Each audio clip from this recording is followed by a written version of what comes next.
Behind the scenes in 3, 2, 1. Right. And speedy. I keep reading to look at the text. That's okay, yeah. Bring it right in front of your face, okay? So the clip probably fell off. This is 1A, take 4. The water's cut. What can you do with one camera, one angle, one focal length, one actor in one take? Well, not much, but if you really sit down and think about it, I think you'd be surprised with what you can come up with. So, let's talk about it.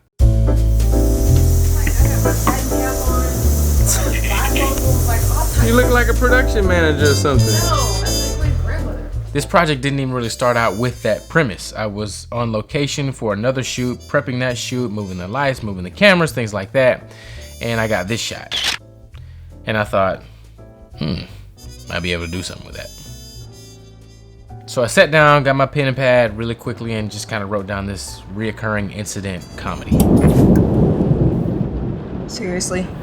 If you've seen the film, then you know that there are different points in the film where our lead actor, Hannah, who did a great job, by the way, was trying to read her novel and she kept getting interrupted. You know, the phone would ring, her mom would call, the lights would go out, just different variations of the same thing.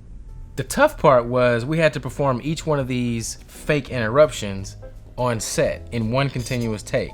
So we had one person off camera reading. She walked to the front door. I was off camera, like faking the doorbell sounds, making the lights go off. We had all that rigged up on a power strip. And then I would come back later in post in the editing process, put the sound effects in and make it all come to life. Front door, opened it and saw. Ring. She closed her eyes, gripped her hands.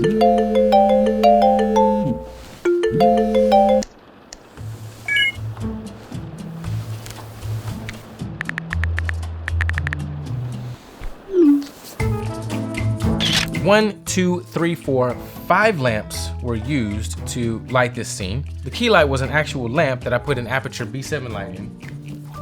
This. It's an RGB light, plugs right into the socket, and then I threw some diffusion in front of this light to soften the light up as much as possible, brought it in as close to the frame without getting into the frame.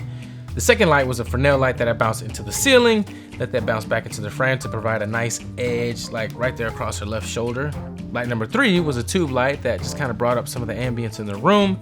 And that fourth light was a practical lamp with a bulb in it that I put on a dimmer, balanced all of the other lights around this light because the lamp was the one that I couldn't control.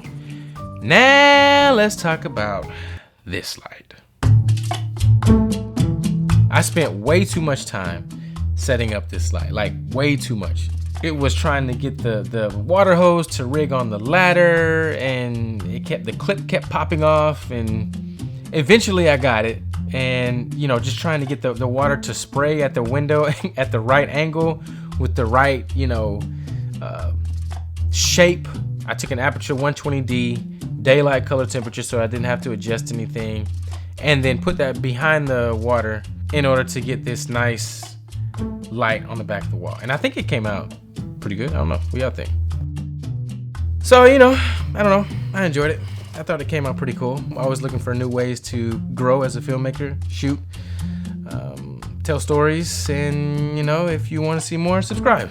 For now, go read a book.